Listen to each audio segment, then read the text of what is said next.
इस कहानी की शुरुआत में हमें अर्जेंटीना के कैपिटल ब्यूनस एयर्स को दिखाया जाता है, जहां पर चारों तरफ हाई सिक्योरिटी है। हमें यहां पर कटीले तार दिखते हैं, साथ ही हर जगह कैमरास दिखते हैं और इन्हीं कैमरास के आगे से एक लड़का गुजरता है जिसका नाम केन है। उसके सामने एक एसयूवी गाड़ी होती है। वो चुपचाप आगे चला जाता है, पर कुछ दूर जाकर वो रुक जाता है। दरअसल ये एक चोर है। वो एसयूवी के पास वापस आता है और उसका दरवाजा खोलकर उसके अंदर चला जाता है। दरअसल केन इस गाड़ी को नहीं बल्कि इस गाड़ी के इम्पोर्टेंट चीजों को चुराना चाहता है। सबसे पहले वो म्यूजिक सिस्टम को निकालता है और उसके बाद डैशबोर्ड में जो कीमती चीजें होती है उन्हें निकाल कर अपने पास रख लेता है। इसके बाद वो गाड़ी के पीछे वाली सीट पर यूरिन भी करता है। ऐसा वो क्यों कर रहा होता है, इसके पीछे कोई भी रीजन नहीं होता। और अब जब उसने अपना काम पूरा कर लिया है, वो गाड़ी का दरवाजा खोलने की कोशिश करता है, लेकिन दरवाजा नहीं खुलता। उसे लगता है कि वो आसानी से दरवाजा खोल लेगा, लेकिन पूरी कोशिश करने के बाद भी दरवाजा नहीं खुलता। वो अभी भी ज्यादा परेशान नहीं होता। उसे लगता है कि दूसरा दरवाजा खुल जाएगा।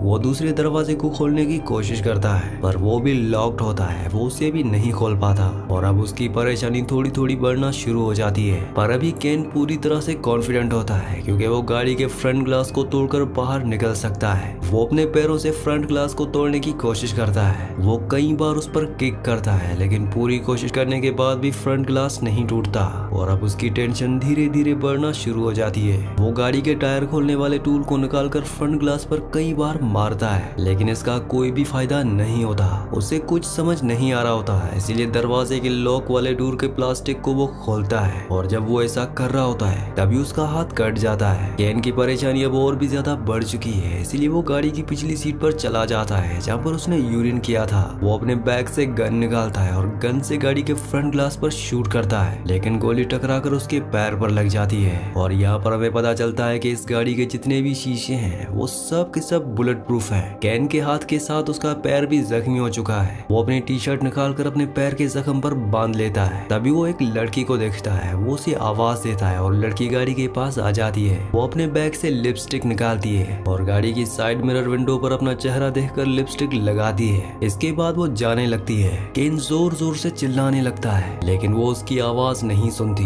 दरअसल ये पूरी की पूरी गाड़ी साउंड प्रूफ है। साथ ही इस गाड़ी के शीशों के अंदर से तो देखा जा सकता है, लेकिन बाहर से कोई भी अंदर नहीं देख सकता। मतलब कि केन अब इस गाड़ी में पूरी तरह से फंस चुका है। उसे कुछ समझ नहीं आता कि उसे क्या करना चाहिए। अब वो अपने फोन से अपनी वाइफ को कॉल करने की कोशिश करता है, लेकिन तभी उसका फोन ऑफ हो जाता है, क्योंकि उसकी बैटरी बहुत ज्यादा लो होती है। यहाँ पर केन को बहुत ज्यादा प्यास लगी होती है, इसलिए उसके पास पेप्सी की जो बोतल होती है वो उस पूरी की पूरी बोतल को पी जाता है। अब धीरे धीरे दिन ढल जाता है और रात हो जाती है। केन को बहुत ज्यादा प्यास लगी होती है, इसलिए दूर के ऊपर जो विंडो की ग्लास होती है उसे वो पानी को चाटने की कोशिश करता है। यहाँ पर वो पूरी तरह से फंस चुका है। वो भूखा और प्यासा है, साथ ही अब वो बहुत ज्यादा थक चुका है। किसी तरह से वो रात इस गाड़ी में बिता लेता है। अगली सुबह वो पूरी तरह से परेशान हो जाता है और उसने जो गाड़ी के म्यूजिक सिस्टम को निकाला था वो उसे वापस लगाकर म्यूजिक प्ले कर लेता है, जिससे उसका मन कुछ वक्त के लिए शांत होता है। कुछ ही देर बाद म्यूजिक अपने आप ही बंद हो जाता है और उसे मी नाम की आईडी से एक कॉल आता है। ये कॉल होता है डॉक्टर एंड्रिक का, जिनकी ये गाड़ी है। वो केन को बताते हैं कि ये मेरी गाड़ी है, जिसमें मैंने बहुत सारी सिक्योरिटी लगा रखी है, जिन्हें मैं कहता हूँ 4x4। बाहर से ना कोई तुम्हें देख सकता है और ना ही कोई तुम्हारी आवाज सुन सकता है। साथ ही ये गाड़ी पूरी तरह से बुलेट प्रूफ है। इस गाड़ी से निकलने का एक ही रास्ता है और वो है नीचे टैंक से। लेकिन अगर तुमने ऐसा किया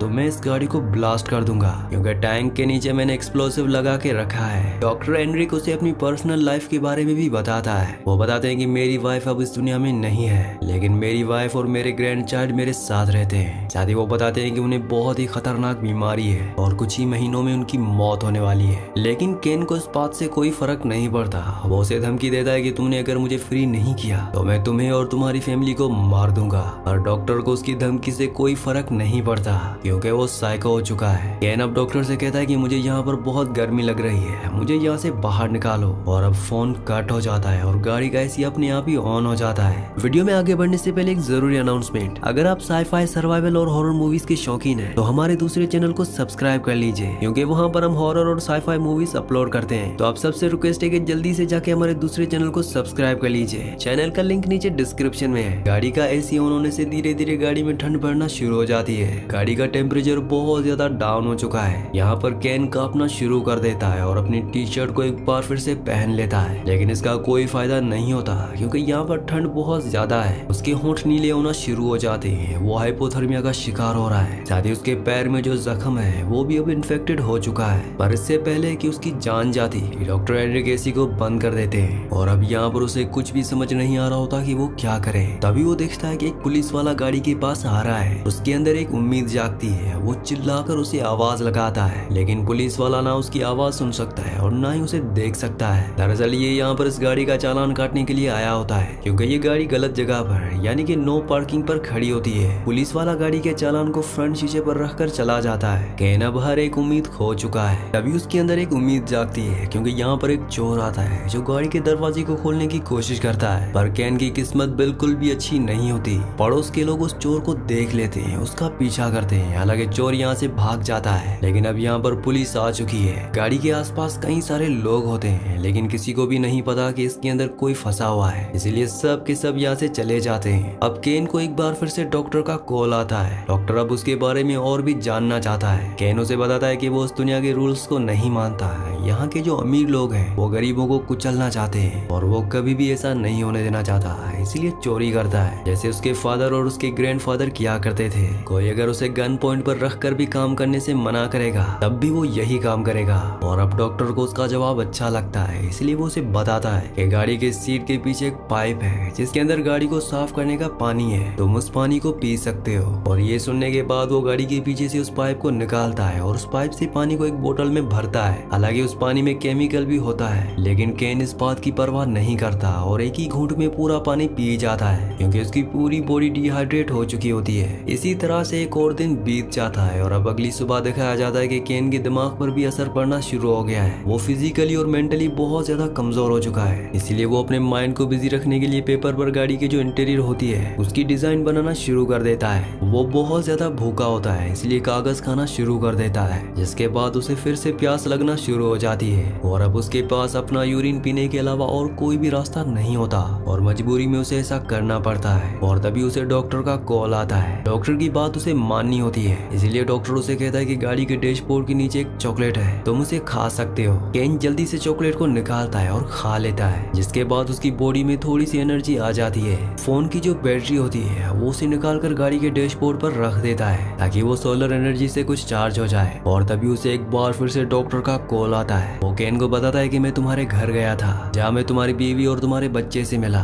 मैंने उन्हें बताया कि तुम्हारी $1 मिलियन की लॉटरी निकली है। मैंने उन्हें तुम्हारे काम के बारे में झूठ बताया और उन्हें $1 लाख दिए और कहा कि अब तुम अपने नए घर को खरीद सकती हो। इसलिए वो घर को छोड़कर नए घर में शिफ्ट हो गए। इसके बाद वो फोन को कट कर देता है। ये सब बातें सुनकर केन को बहुत दुख होता है कि डॉक्टर उसकी फैमिली तक भी पहुंच गया और अब उसने बैटरी जो कि गाड़ी के डैशबोर्ड पर रखी थी उसे फोन के अंदर डालता है, जिससे फोन स्टार्ट हो जाता है। वो अपनी वाइफ को कॉल करता है, लेकिन वो उसके फोन को रिसीव नहीं करती, इसलिए वो अपनी वाइफ के लिए एक वॉइस मैसेज छोड़ता है। और अब कुछ देर बाद दिखाया जाता है कि वो गाड़ी के स्टार्ट बटन को बार बार प्रेस करता है और गाड़ी स्टार्ट हो जाती है, लेकिन गाड़ी बैक गियर पर लगी होती है। वो गियर बदलने की कोशिश करता है, लेकिन गियर नहीं बदलता और अब वो पूरी स्पीड से गाड़ी को पीछे ले जाता है। गाड़ी एक दीवार से टकरा जाती है और तभी गाड़ी के जो एयरबैग्स होते हैं वो खुल जाते हैं, जिससे उसे चोट तो नहीं लगती, पर गाड़ी का पिछला शीशा टूट चुका है। वो गाड़ी से निकलकर पास ही के पेट्रोल पंप के कैफे में जाता है, जहाँ पर वो खाने पीने की चीजें लेकर खाने लगता है। और तभी वहाँ पर सिक्योरिटी गार्ड आ जाता है। वो केन से कहता है कि पहले तुम्हें इसके पैसे पे करने होंगे, पर केन के पास पैसे नहीं है, इसलिए वो अपनी गन निकालता है और उसे मार देता है। पर तभी उसकी आंखें खुल जाती है। वो अभी भी गाड़ी के अंदर होता है। दरअसल वो एक सपना देख रहा होता है। उसकी हालत बहुत ज्यादा खराब हो चुकी है, उसके अंदर बिल्कुल भी एनर्जी नहीं है और उसके पास जो गन होती है वो उसे अपनी जान लेने की कोशिश करता है, लेकिन गन के उस स्लॉट में गोली नहीं होती। और तभी यहाँ पर एक बार फिर से डॉक्टर का उसे कॉल आता है और तभी गाड़ी की लाइट्स अपने आप ही जल जाती हैं। उसके सामने डॉक्टर होता है। डॉक्टर फोन से बात कर रहा होता है, पर अब वो गाड़ी के अंदर आ जाता है क्योंकि वो जानता है कि केन की हालत बहुत ज्यादा खराब हो चुकी है। उसके अंदर इतनी ताकत नहीं है कि वो उसके ऊपर हमला कर सके। गाड़ी के अंदर आने के बाद वो केन को बताता है कि आज से पहले मुझे 28 बार लूटा गया, इसलिए मैंने ऐसी गाड़ी बनाई जिसके अंदर मैं किसी भी चोर को फंसा सकूं और अब तुम फंस चुके हो। हो, तुम यहाँ से जिंदा नहीं जा सकते। इसके बाद डॉक्टर किसी को कॉल करता है और केन को मौका मिल जाता है। वो अपनी गन से उस पर शूट कर देता है और गाड़ी से निकलकर रेंगते हुए आगे बढ़ने लगता है, क्योंकि उसके अंदर अब इतनी ताकत नहीं है कि वो भागकर या चलकर यहाँ से जा सके। पर डॉक्टर को गोली छूकर निकली होती है। वो अभी भी पूरी तरह से ठीक होता है। वो केन के पास आता है और उसे मारता हुआ उसकी गन को छीन लेता है और एक बार फिर से वो केन को गाड़ी के अंदर ले जाने लगता है। लेकिन गन की आवाज से यानी कि गोली की आवाज से यहाँ पर पुलिस आ चुकी होती है और वो डॉक्टर से कहती है कि इसे छोड़ दो। लेकिन डॉक्टर केन को गन पॉइंट पर ले लेता है। वो पुलिस वाले को बताता है कि ये एक चोर है, इसने मेरी एसयूवी चुराने की कोशिश की है, इसने मेरे ऊपर गोली चलाई और अब मैं इसके साथ खुद ही निपट लूंगा, ये तुम्हारा प्रॉब्लम नहीं है। लेकिन पुलिस वाला कहता है कि इसे छोड़ दो,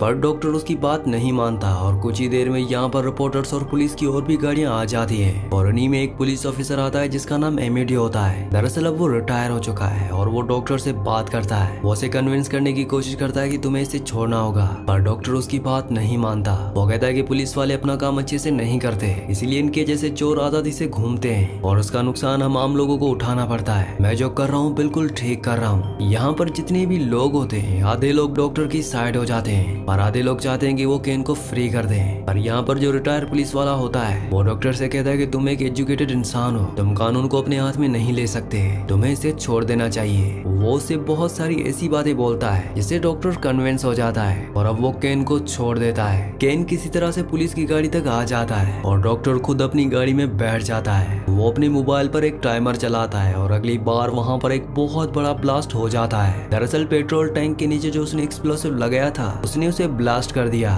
और अब उसकी मौत हो चुकी है। वहीं केन को दिखाया जाता है जो ये देखकर पूरी तरह से सैड हो चुका है, पर अब वो फ्री है। उसने जो भी जुर्म आज तक किए थे उसके लिए पुलिस उसे अरेस्ट कर लेती है। वहीं सारे के सारे लोग डॉक्टर के बारे में बोल रहे होते हैं। वो कहते हैं कि ये एक बहादुर डॉक्टर था जिसे अपने ऊपर पूरा यकीन था, वो जो कर रहा था उसे यकीन था कि वो पूरी तरह से ठीक था और ये गवर्नमेंट को एक बहुत बड़ा सबक है। कम से कम इतने बड़े वाकये के बाद शायद पुलिस अब अपने काम को अच्छे से करेगी और शहर में जो चोरी की वारदातें होती है उन्हें पूरी तरह से कंट्रोल में ले लेगी। अब यहाँ से केन को हॉस्पिटल ले जाया जाता है, उसका ट्रीटमेंट किया जाता है और उसके बाद उसके ऊपर केस चलेगा। आज तक उसने जितने भी गुनाह किए हैं उसकी उसे सजा दी जाएगी। इसी सीन के साथ इस मूवी का, इस कहानी का एंड हो जाता है। वैसे आपको क्या लगता है कि डॉक्टर ने अपनी जान क्यों ली और डॉक्टर ने ऐसा क्यों किया? आप मुझे नीचे कमेंट्स में जरूर बताना। इसी के साथ इस मूवी का, इस कहानी का एंड हो जाता है। अगली कहानी आप किस मूवी पर सुनना चाहते हैं मुझे नीचे कमेंट्स में जरूर बताना, क्योंकि मैं आपकी कमेंट्स पढ़ता हूँ और आपके प्यारे प्यारे कमेंट्स का बहुत बहुत शुक्रिया।